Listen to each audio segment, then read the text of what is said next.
cultural appropriation. Hey, Cisco here. Today, I wanted to give my first impressions on a game called Ghost of Tsushima. Now, this game just released on the PS4. You probably heard all about it. However, I feel like a lot of people still don't really know what the game's about, still don't know if they should get it or not.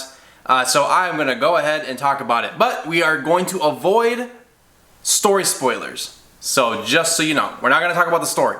No story, talking about the gameplay and like what you can do in the game. I've been so excited for this title, and wow, the game's come out and I've been playing it. I can't put the controller down. There's just so much to do. There's so much exploration, and I feel like I haven't been this excited exploring a world since Breath of the Wild. So in Ghost of Tsushima, Tsushima is the island, right? And you get the island gets, this is just the beginning stuff, so again, this is not going to be big story spoilers, this is literally the beginning, so I'm just going to talk about like what briefly the story's about.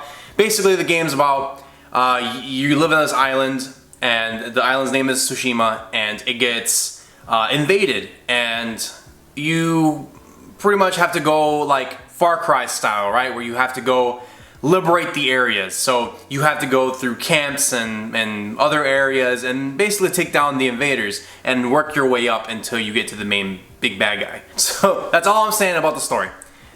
That's just to give you guys a kind of an idea. So you play as this character named Jin, which I have to keep saying it over and over because it's amazing. The voice actor for Jin in the Japanese dub is none other than the same voice actor for Zoro in One Piece. I have to keep saying it. I have to keep saying it because it was so exciting. Man, I was playing the game and I hear Jin talk and I'm like, that sounds very familiar. And that's when I realized it was Zoro from One Piece. So let's talk about the gameplay. The gameplay is you have your sword, right? You eventually get a bow. You have different items. So as you level up, you will get stuff like a kunai or a smoke bomb. You know, you get items like that. And as you're going through the levels, every mission you do will add towards your legend.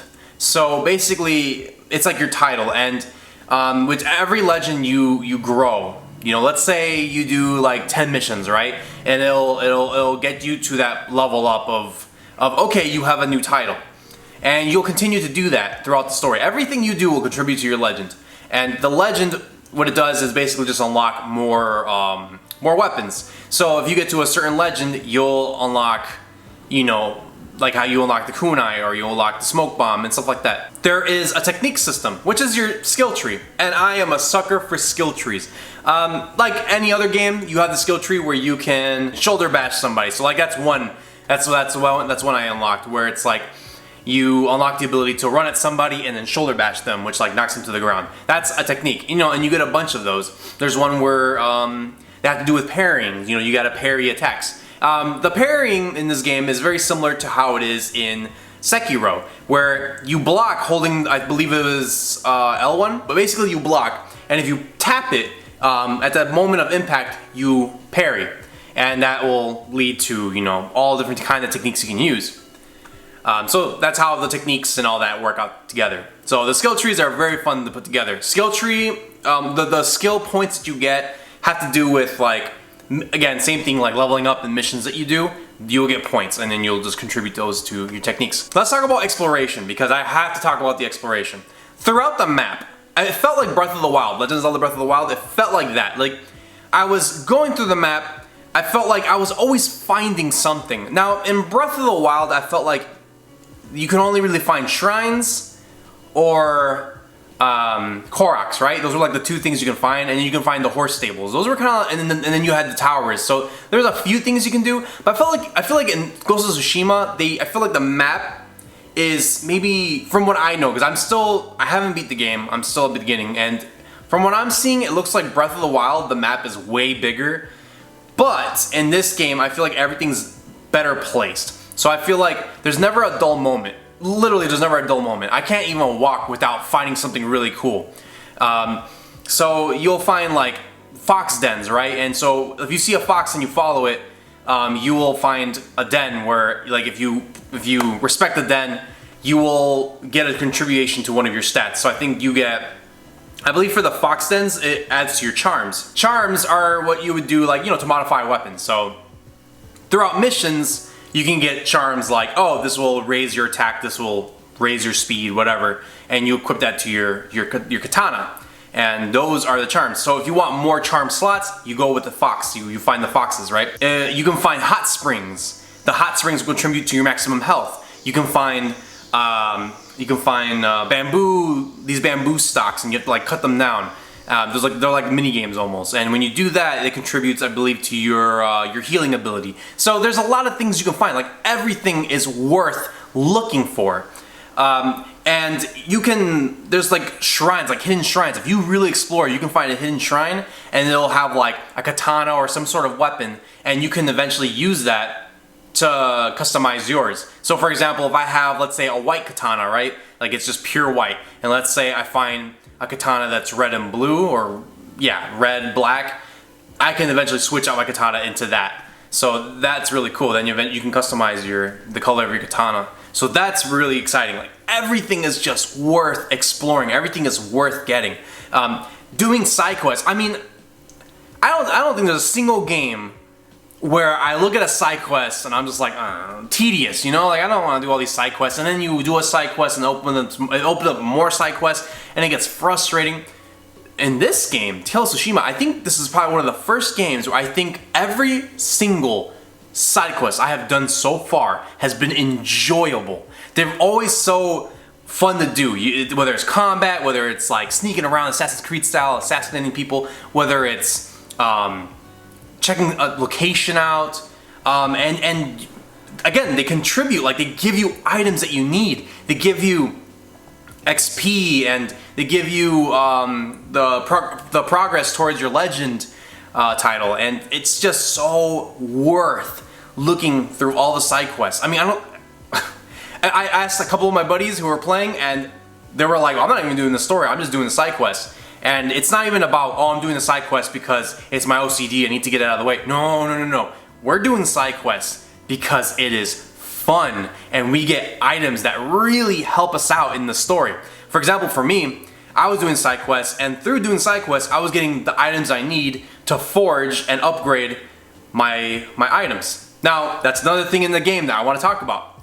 There is upgrading in the game. So, your katana, if you find steel and iron and all these different materials, you'll eventually find people and find areas that you can upgrade it. So you'll just give them the items that they need, and you upgrade your katana. You can upgrade your bow, you can upgrade your armor, and the upgrades are so worth it because it's not like a small boost, it's a huge boost. You go from having your katana, like let's say the bar, like let's say this is the top of this game is your bar, right? How much damage you do. If you start off here, you do your first upgrade, it's like here. You do the next upgrade, it's like here. Like it's crazy. Like it's noticeable. I noticed I kill enemies way quicker when I upgrade the katana. I noticed I don't die as easily when I upgrade my armor. It's worth doing. You are rewarded for playing, and that's what makes this game so much fun and so awesome. You take your time to do side quests. You take your time to explore. You take your time to gather materials. It is all worth it. There's not a time where I'm like, I'm just doing this to like 100% complete or anything. No, I'm literally doing this because it is fun and I enjoy doing it. So I've been talking about side quests, right? There are side quests, but there are also tales. So you go through Jin's story, and there's other characters that you go through their stories as well. So there's different branches of stories that you're gonna work on. So there's the story quest, there's a side quest, and then you have something called a mythic quest. The mythic quests are cool. The mythic quests, basically, they're longer side quests, and what you do is when you do those, when you complete those, they will go through a small little story, and you will get something like a legendary item, right? Like for example, I was talking about the sharpshooting armor. I believe that was a mythic quest. You complete that, you go through the story, you find out what the armor was all about, and eventually at the end, you get it. There are boss battles in the game. So the boss battles are called duels in this game, and again, simply it's just a one-on-one duel with a higher skilled CPU or NPC, I don't know what you call it. It's a higher skilled enemy. So they have a higher health bar, and they'll fight different than your normal common enemies. And they're so much fun. I mean, once you get really skilled at it, it's just so fun when you're dodging, using all your kunais, your blades, you're just doing everything you can to win this fight, because some of them are really tough. So here's, I think, one last thing I'm gonna talk about in terms of like the mechanics in the game. So there are stances in the game. So you eventually unlock different stances, and I think this is very interesting. So mid-combat, I'm talking about how like you're fighting enemies, right? And mid-combat, you're throwing kunais and throwing smoke bombs and black powder bombs and jumping around and shoulder bashing, right? So you have all these different things you're doing. There is one other thing you do in combat, and it's switching your stance. So you have different stances. This is kind of like Demon Slayer, right? So you have different stances. You have your stone stance, it's the one you start off with, and eventually you unlock like water stance, and you unlock different elements. But unlike, it's not like Demon Slayer where you're like throwing water at people. No, it's just your stance. So for example, you have stone stance, which is your default stance. You use that to, you know, slash and hack. And then you unlock the water stance. And the water stance, like, instead of going from like holding a sword like this, he holds it like this. And what happens is he's like quicker with staggering enemies. And so you'll have like, when you're fighting a horde of enemies, they'll have archers, they'll have guys with shields, they'll have just your common like swordsmen. And what happens is you'll go to stone stance, kill the guy with the sword, the guy with shields come up to you, you switch to water stance and stagger him because that's how you combat the shields. You gotta like do heavy, you gotta launch heavy attacks to stagger them, and then you kill them. And then you can switch back to stone stance or whatever stance you got. I heard there's a bunch of stances, but I only know about the water stance, I only know about the stone. Okay, this video is getting kind of long, but I'm getting really passionate about this game. So I just wanted to talk about the mechanics, I wanted to talk about the exploration, I did all that. In terms of things that kind of bother me, things that I didn't really like about the game, you know, what's the ugly about the game? You know what's funny is I couldn't really find much fault in the game so far. Again, I have not beaten it, I don't know much of the story. I'm giving you guys my first impressions. There are some things, but minor things that bother me. For example, I dislike, this is a personal thing. I'm an archer myself. I go out and I shoot bows and arrows, right? And what irritates me sometimes is when I play video games, I love when I shoot arrows and I can go and retrieve it, because that's realistic. You shoot an arrow and it just stay where it is and you can go pick it up. Games like The Forest, games like 7 Days to Die, games like Dying Light, Breath of the Wild, pretty much any Zelda game, you can pick up your arrows when you shoot them. But I noticed a lot in like PlayStation exclusives, such as Horizon Zero Dawn and then now Ghost of Tsushima. Like, I noticed you cannot pick up your arrows, and it's like, wow, thanks. Again, not an issue, not a problem, because the arrows are pretty abundant. You pick up arrows when you kill archers, so it's not a big deal. It's not like a giant weakness. It's just something that me personally, as an archer, it like irritates me, because you know how much goes into crafting arrows, and in the game they do emphasize how important it is when they craft arrows. And you know, to just shoot it, miss, and hit the ground and like not being able to retrieve it, it kind of irritates me a little bit. But again, not an issue, does not take away my enjoyment at all, just a small thing I noticed. Another thing is, you know how usually in games, when you want to go somewhere on the map and you press a cursor and to follow that path, usually you have a little like mini map and it'll like show you where to go, right? A little red or yellow line telling you where to go, and you just follow that line. In this game, that does not exist. There's no mini-map, there's no line that you follow, none of that. Instead, you have to observe and look where the wind is pushing. So if it's telling you to go to your side, it'll go, you know, it'll go to the side. If it wants to go forward, you'll see it. I feel like at the beginning of the game, when I first played, I hated it. I was like, why is this in the game? This is really pissing me off. Because I couldn't tell what direction I was going in. Like, sometimes I'll be running towards it. I'm like, wait, am I running towards it or am I running away from it? Which direction? Because I couldn't tell if it's running, like, if it's going like in front of me or if it's going back of me. Like, I couldn't tell what direction I was going. And I would lose sight of it too, because there's so much going on, you know, and I'm looking around and I'm just like, okay, and sometimes you have to like wait and just like wait for the wind to pick up for you to see. But again, that was the beginning of the game. I feel like as I played more, I got really used to it. I felt like it's a no-brainer now. I just follow the wind, it's not a big deal. So I remember, I'm just stating that because some people might play the game and be like, yo, I hate this wind mechanic, I hate this is so dumb. Again, you'll get used to it, and I think you'll enjoy it, you know, as you play and get used to it. And just in case some of you guys are trophy hunters, like I am, the platinum is doable. I believe the platinum takes about 50 to 60 hours. The game to platinum the game and get all the trophies, it's like completing the story, finishing all the side quests, getting collectibles, and doing certain things like killing somebody by knocking them off a giant tower. Like, there's things like that. So it's a long, tedious trophy, but you can do it. Just for those, because I know a lot of people in N10, a lot of my friends are starting to get really into these platinum trophies. I just want to talk about that. There is a platinum trophy. It's doable. It's not like The Last of Us where it's like, oh, beat the game on hard, beat the game on very hard, beat the game on brutal. You know, it's not like that. It's like just one playthrough. You go through the game. You can just play the game and then free roam later on and collect all the collectibles and finish everything you need to finish. So easy platinum, long platinum, but it's easy, it's doable. I don't know if I'm gonna go for it. I just want to play the game for fun, and then if I decide to get it later on, I'll get it later on. I'm sorry if I missed anything. Again, Ghost of Tsushima. I'm sorry if I missed anything. I don't know if... I think I talked about everything I want to talk about.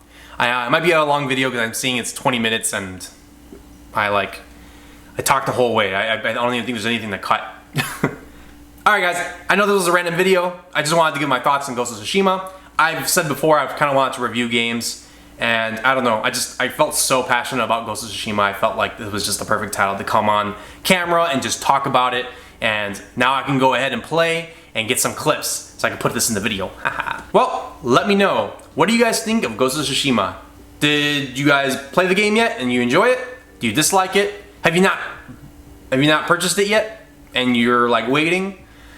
Hopefully watching this video convinced you to buy it. I think it's a great game so far. Again, I didn't beat it, so I can't talk about the whole game. I'm just talking about my first impressions, and I want to tell people about what you do in the game, because I remember I didn't know anything about this game. I watched some footage from E3 and I didn't see anything other than that. So I just wanted to talk about what the game's going to be like, what you can expect. So hopefully that was helpful, and hopefully you guys want to buy it and hopefully enjoy it. But yeah, let me know your thoughts. Alright guys, thanks for watching. I gotta go back to my cultural appropriation and play. Alright you guys, see ya. Have a good day. And wear your masks. Cultural appropriation.